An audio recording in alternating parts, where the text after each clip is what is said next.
the comment that we've received to date. For instance, from Mineral County, Glenn Bunch called me. He attended a meeting. He included some correspondence. There was quite a bit of detail in their action report and minutes. We've tried to take the feedback that we got from Mineral County. We've tried to incorporate the comments that we've got in there.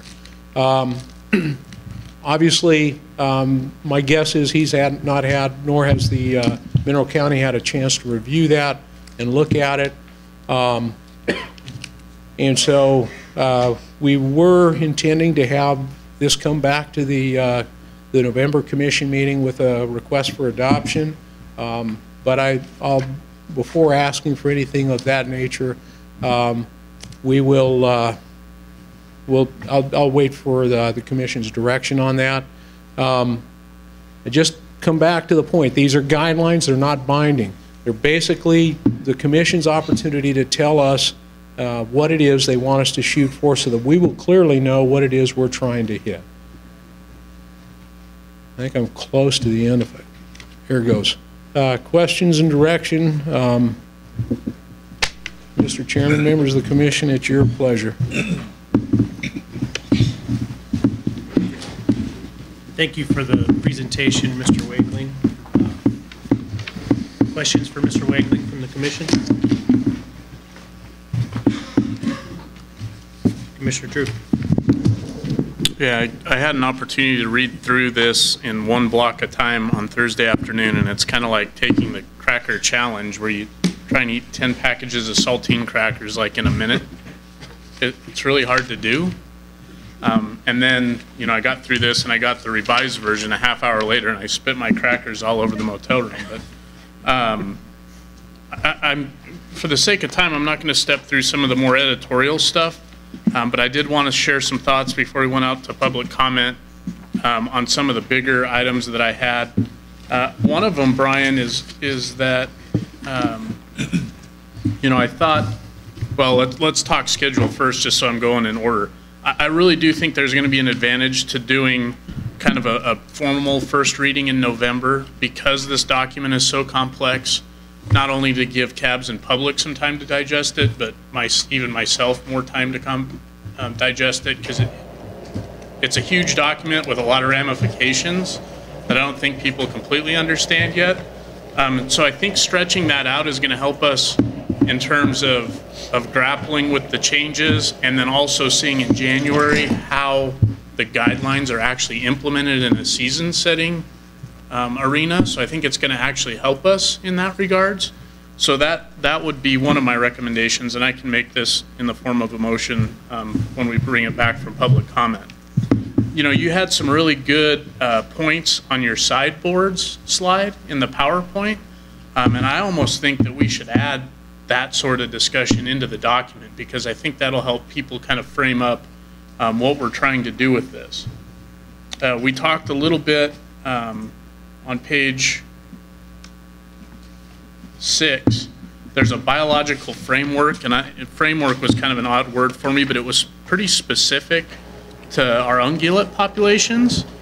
And I really like the discussion there, but it seems like that sort of biological background or framework, whatever you want to call it, would be appropriate for black bears, mountain lions, and upland game as well, just to provide that little bit of context, especially for some of our public or even some of our newer members on this board or the commission that don't fully understand that. I found it to be very good. I just found it to be very specific to ungulates. Again, I'm not going to get into some of my more editorial stuff at this point. On black bear, again, I think there should be kind of some framework discussion, and I'm just talking a paragraph like you had for ungulates.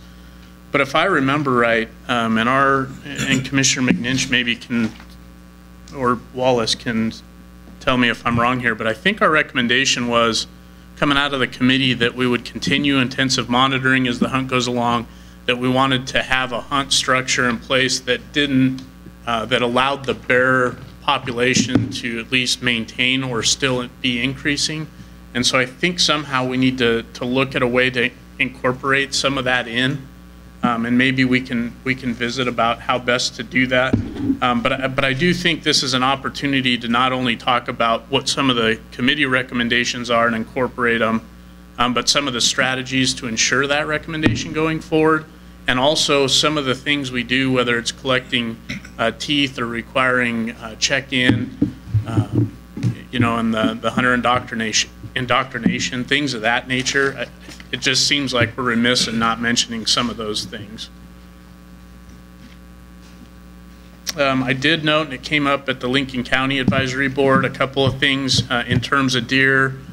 Area 22, I think we were proposing going from a 2-season structure to a 3-season structure, or vice versa, and they had provided comments, and it may be in the new draft that I haven't had a chance to look at.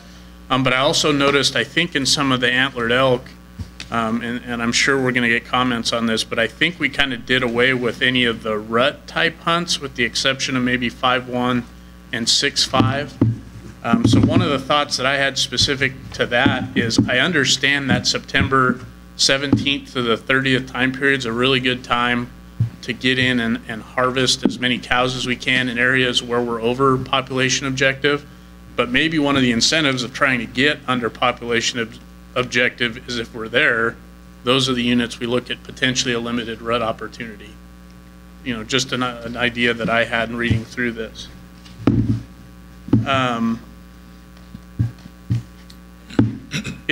Specifically in regards to elk, we had a table on the specialty elk hunts for consistency's sake. I think for other species it would be good to show that list. That stood out to me. We may even want to list what plan is dictating the objectives in each unit and what those objectives are, since it's kind of a one-stop shop. In terms, and it came up in mule deer, and this may come up elsewhere, but in terms of mule deer, I was trying to wrap my mind around what some of our discussions would mean in regards to policy 24 and how we apply the demand success formula. And so one of my recommendations, I think, that I'll have after public comment is it may be helpful for us to get a list of which plans and policies, and I think the only policy would be 24, that we anticipate maybe needing to change once we adopt these, because I think that's going to happen. I think some of our plans probably need to be updated anyway, but for some of us who are struggling to figure out the kind of the trickle-down ramifications, it would be good to have some sort of list. Mr. Chairman, Commissioner Drew, if I may, we had several conversations with Kim Jolly before she left the agency, but our intent was to specifically come back to revisit policy 24 after we got through with this effort, so that we do represent that accurately. So I think we're on the same page there. Okay. And then the only other couple items I had, greater sage grouse. I think these are WAFWA guidelines, and I don't know if we explicitly said this. This is where I was getting to about pack 8 of 10 on my cracker challenge. So wild turkey, we talk about standardizing the seasons, and we've had a lot of discussions lately about kind of splitting those north versus south as we get into those summer periods. And then on other small game, we had some stuff specific, I think, to the upland game seasons, and we were talking about a 2-day youth season for upland game, and we actually just updated that to 2 weekends in a week. And then I think that, I don't know if we need to mention it, but the age, I think we also changed to 17 or under. So those are kind of my broad brush stroke ideas, and maybe what I'll provide for formal suggestions when it comes back. Again, I think I'll have probably some more editorial things that I can share with you and the committee via email, and we can make that a public document. I have no problem. But again, I think having kind of a first reading in November, posting the documents so we get away from the discussion we had under the last agenda item, and then also kind of seeing how those guidelines are going to interpret to a season setting is going to be beneficial. And I wanted to end by saying I really thank you and the guidelines team, because I know this has been a very difficult document to put together. I mean, for as hard as it is to wrap my mind around it while I'm reading it, I can't even begin to imagine what it would be like actually trying to write this document. So I really appreciate this, and I think when we do bring it back, we should have a formal motion that supports the process and maybe provides some specific directions so we're all on the same page and have the same expectation. Thank you. I'll shut up. Well, I don't know who wants to follow that, but Commissioner Barnes? I'm going to try it. I just have a question. I know in Area 10, the last few years, we've had a 3-season hunt. And that was more of an effort to, it's kind of a hunter management, to kind of spread hunters out over a period of time so there wasn't so much congestion and pressure on private land. And I don't see that here, and I'm just wondering if that's still going to be an option that's going to be available, because I think it's been fairly successful. Yeah. Mr. Chairman, Commissioner Barnes, you know, you guys have picked up on the 2 units, so we had three hunts, and it was a conscious effort to eliminate that, and again, looking for, you know, broader consistency. The primary reason that a lot of that had been structured that way in the past did deal with hunter crowding and trying to reduce numbers. It's not. We could certainly retain the 3-season structure, or in the situation whereby we were faced with a hunter crowding numbers, permits being or tags being recommended at a level that were similar to what it had been in the past. That would be one of the instances that we would recommend that deviation from guidelines, and we would explain why.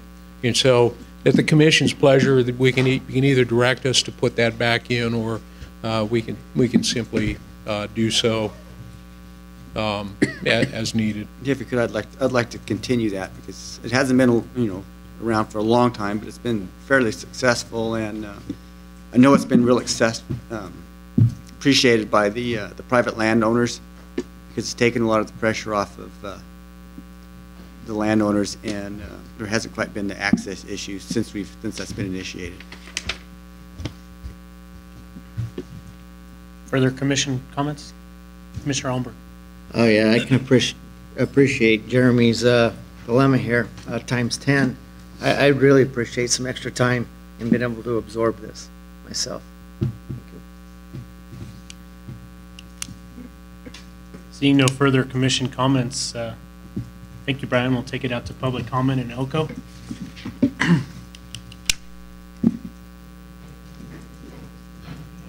Jim Cooney, Elko Cap. I would very much anticipate seeing the entire document and look forward to our CAP being able to have a full discussion on this particular thing. So, thank you. Thank you. Anything further in Elko? Just one more, Mr. Chairman. Megan Brown, representing myself. I wanted to make some broader comments, and then I have some specific questions that you can either address now or loop back with us. But I appreciated the town halls. I felt like they were more process-oriented and less engagement-oriented with people that attended the meetings. There was no formal note-taker. Sheets were provided for us to provide comment.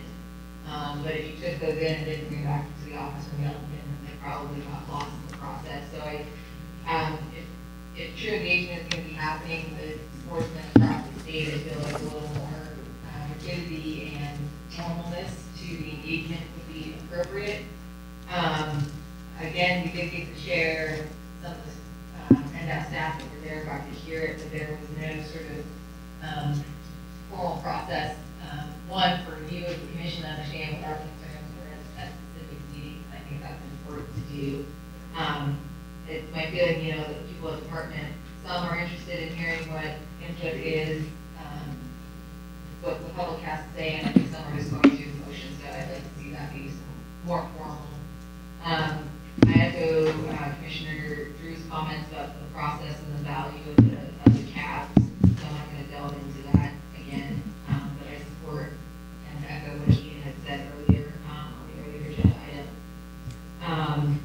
I think that the CAP process and the cabs, even though I may not always participate, it is an opportunity for us as biologists at a local level to engage, to try to understand and debate the art management, the art science management, wildlife always agree, and I come away from those meetings frustrated, and also come away from those meetings satisfied, and so I feel like continuing to have that strong engagement through the CAP process, and however that is continued, you know, in your PowerPoint, it talked about, you know, 60-some% of people didn't know about the CAPs. I think there's an ability through the application book and hunt book and other types of materials that people can learn and understand about the value of the CAP. I also wanted to point out a concern of lack of follow-up. I've been involved in this particular issue since 2015, and I've had no kind of personal follow-up. And I think that for people that are engaged, it would be helpful to have some of that more one-on-one discussion and understanding. I was also wondering if we could get a chart. I know there's track changes that have been provided to you guys. We don't have that material here in Elko today. In the meetings that we had this summer, there was track changes, but it was just track changes from the previous document. I'd like to see kind of, when it's presented formally in November, that there's a chart that shows the old forest guidelines and the new ones to kind of see the progression where it's changed and support Commissioner Drew's notion of kind of slowing down the timeline and taking the first bite in November. Thank you. Thank you, Megan. Anything further in Elko? No further comment. Public comment in Reno. Yes. Glenn Bushman County. To try to speed this up a little bit, I would like to hold my input until I see the revised document. My minutes that I sent in, as well as the correspondence that I had talked with the department, might be included, so what I'm going to be saying could be redundant. So I'd like to see the revised document before I say any more. Thank you. Thank you, Glenn. Further public comment in Reno? Rex, I was speaking for myself. I did send in comments earlier as to the document. I have not seen the newest document. However, I am still concerned very much with the analyst take. I think that there should be something in that document to further restrict it from where it's at. Specific to mule deer. Mule deer herds are on terrible decline. 2016, we have 94,000 deer in our population.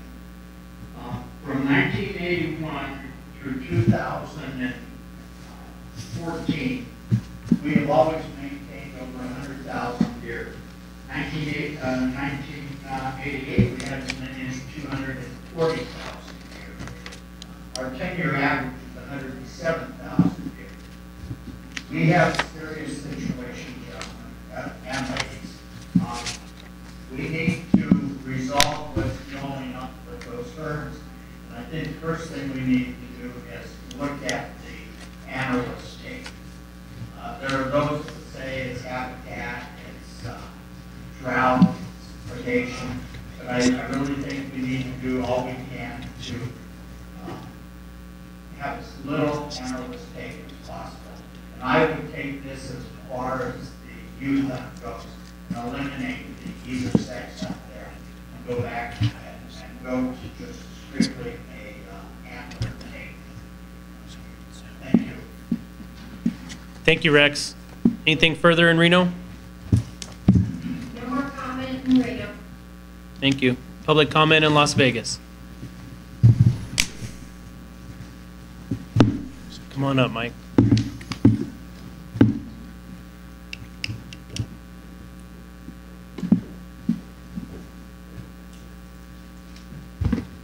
Mike McBeth for the record. First of all, I want to thank Brian and the team for everything that they've done. And one of the recommendations that was made here on the alternative hunts for mule deer was something that I always wondered about. You know, with Utah having special hunts in the Paunsaugunt and Indian Hills, why we didn't have something like that. And then we had our we had our survey that we did that was conducted by the University of Idaho, and one of the questions asked this question whether we should have this, and it came back very positive that we should. So thank you. I think it's a great idea. Nevada's always managed our hunts, and especially mule deer, from the standpoint of quality. You know, we don't have the habitat basin range, you know, that other states have with large mule deer populations. So we've always managed, you know, from a standpoint of quality, and I think this is consistent with that.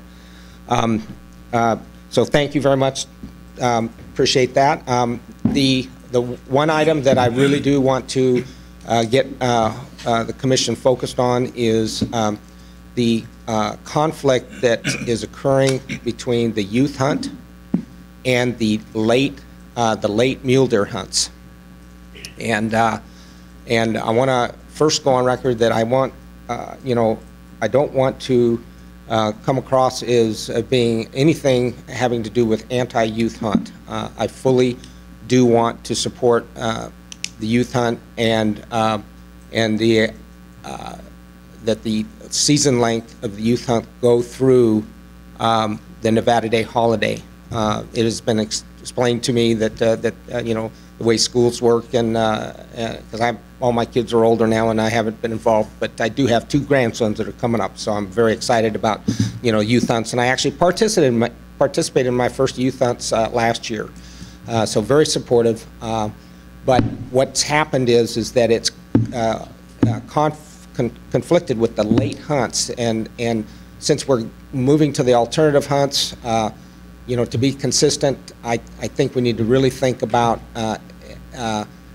you know, extending that late hunt, that late mule deer hunt, for at least 7 days past the youth hunt, to give the hunters that have waited in many years in these units, you know, they have 7, 8, 9 bonus points.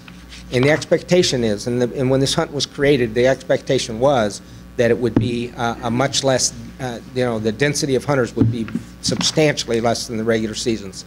And it's disconcerting when you draw that tag and you show up and it looks like opening day of the early season. And that's exactly what I witnessed in these late hunts with the with this youth hunt extending, I believe, to November 2nd, giving only 3 days for the late hunters to, I mean, for that late hunt to occur, you know, uncongested. And so I would hope that you'd look at that conflict and resolve it. Given the alternative hunts and the high buck-to-doe ratios, pushing that hunt, you know, back for the late hunters is not going to impact anything. Thank you. Thank you, Mike. Further public comment in Las Vegas? Seeing none, I'll bring it back to the commission. Further comments or questions from the commission? I guess just my prior question was whether or not this was posted as support material for CAB members or not. I'm not quite clear. It was not posted initially on the website, but it is on the website now. But many of the CABs had already held their meeting before it made it to the website, and it was emailed on the 19th of August on the very first one, and then there's a revised one dated September 21st, which many of the CABs had already met at that point. So unless Brian has something further, that's my understanding of where we're at with that. Mr. Chairman, that is correct. We did not post this until recently as support material. However, we did send it to each of the CABs before we held any of the public meetings. My intent, I was the one that sent it out. My intent was to get it in their hands before they would routinely wind up with support material. I didn't understand the complications that would result in. So that was my error. And I didn't have it in my support material. I don't know if I was supposed to grab it at a different date, but I also had to go in digitally and get my support material later, so which ended up coming in the mail a little bit delayed, but I didn't have it, so I've never even looked at it. I'm pretty much in the same boat as you, other than the fact that I did see the August 19th mailing, and I believe the commissioners all got it as well, but I don't. Through the email string, I can't tell if that's the case or not, but I did receive it on the 19th, but that would be a previous version to what we're even looking at today.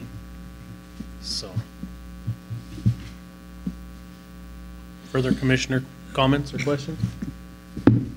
Commissioner Johnston. Hey, I just had one comment.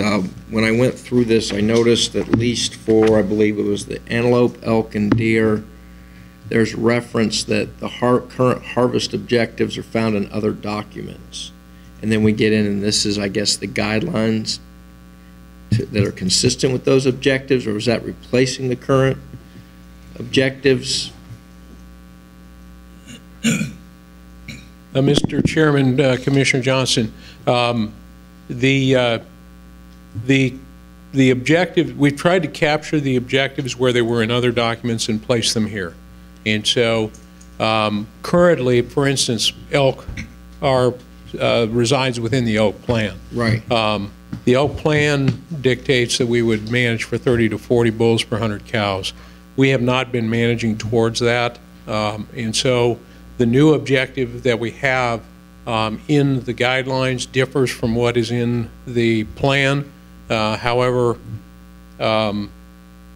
pending the outcome of the guidelines, certainly could feed into revisions of the plans if that's kind of where I think you might be heading. Well, I wasn't sure. I guess I was just, when I kind of read that and says, you know, here's our harvest objectives are found in these plans, and then we get to these harvest guidelines. I was trying to figure out how they fit together. And I understood as these harvest management guidelines are to effectuate, you know, your plan, your ultimate goal. And if that's the case, then, or is this to replace, it's not to replace those plans? No, what we were trying to do is capture what we're doing now. And so to the extent that what we're doing now is not captured in the plans, they differ. Okay, because that's what when I read through this and said current harvest objectives for elk are set forth in the elk management plan, and then the sub-plans for specific areas, or the harvest objectives for antelope are found in here. I would like to see in this kind of a summary of what's in those documents rather than having to go back to those. So then I can read these guidelines and see where we're at. Mr. Chairman, couple of points on that. One, the elk plans, the elk sub-plans identify in some cases a harvest objective or a population limit that we don't want to exceed. We have been religious on those. That doesn't mean that we haven't exceeded those, but our efforts have been tailored to try and meet those. And so our reference in the guidelines to the elk objectives in the plan are accurate. To reference a plan that says we want to manage to include the 30 to 40 bulls per 100 cows, for instance, I think would probably be counterproductive, because that's not what we want to manage towards. To include that, I mean, that's not what we're managing towards right now. I think we could easily encapsulate some of the population levels, but to suggest that we want to manage for 30 to 40 bulls per 100 cows when our intent is to deviate from that if we keep doing what we're doing now. I'm not sure if that, watching the... No, I think that's my question, is if you have a plan, an elk management plan that says we're managing for this, and the guidelines that we're developing are different from that, that's kind of like where I'd like to understand why, or... Mr. Chairman, if I might offer the same explanation in different words. Presently, we have species management plans that do more than describe harvest guidelines. Some of those plans contain sections that have harvest guidelines or something similar to harvest guidelines. In some instances, we follow those guidelines. In many instances, we don't. This is an effort to take what now exists for each species. There's a bighorn sheep plan that was written maybe in 2002, and an elk management plan that was written in 1997, and they exist in different places and address harvest guidelines to varying degrees. and we adhere to those in varying degrees. And this is an attempt to take what we're currently doing that's consistent with those, putting it into a single document in a way that is transparent for the commission, transparent for our biologists, transparent for the public and the county advisory boards, to provide a guideline where the department's recommendation that comes forward for the seasons in February and for the quotas in May can begin that dialogue based on input that we get through that public process and the commission. In some instances, it will be identical to the guideline portion of those species management plans. In many instances, it will be exactly what we're doing in reality, but it will differ from what exists in that management plan, because the management plan also contains management information, population objectives, if you will, that are beyond the harvest guidelines. So I don't know if that is any clearer. Commissioner Drew? No? Let's let Commissioner Drew try. Yeah, I think and this is what I've grappled with. I think in some cases, you have existing plans that are going to fit right into the harvest guidelines. And I think bighorn sheep might be a good example of that. I think in some cases, you have management plans that are vastly outdated, and I'll pick on the elk plan right now, and the guidelines are not going to be consistent with that plan. And I think what I was getting at is if we could get a list of which plans or even policies, because I think policy 24 potentially could be affected by these, which plans we think may need revision, or at least to acknowledge that we're maybe inconsistent with, would be helpful to everyone. So at the end of the day, if we adopt the guidelines with the understanding that we are now outside of the letter of the law with policy, not the letter of the law, but the letter of policy 24 or the letter of the elk plan, at least we understand that, and we know that the next step is going to be to go update those plans and policies to be consistent. And it's kind of a chicken or the egg thing, but we at least need to know, I think, where the guidelines are out of step with existing documents or existing policy. Okay, so I think maybe my question wasn't clear then, because that's what I think we need to do. I don't want to adopt harvest management guidelines as a commission and someone say, this is completely contrary to this plan that exists for this species, and there's no explanation in the harvest guidelines as why we've departed from the very document that's referenced in the harvest management guidelines that we're discussing now. So that's why I was kind of like, this, whatever, you know, there's a reference to the deer management plan or antelope, and say, you know, this is what it sets out of harvest objectives, this is consistent with that. We're not consistent with that because, so that we have an idea, and you know, even identifying that inconsistencies, I think, helps with the issues of the explanation and the transparency that we were talking about. So if I was, I think I may have been the one that muddied the waters, and I apologize for that, but that was my idea.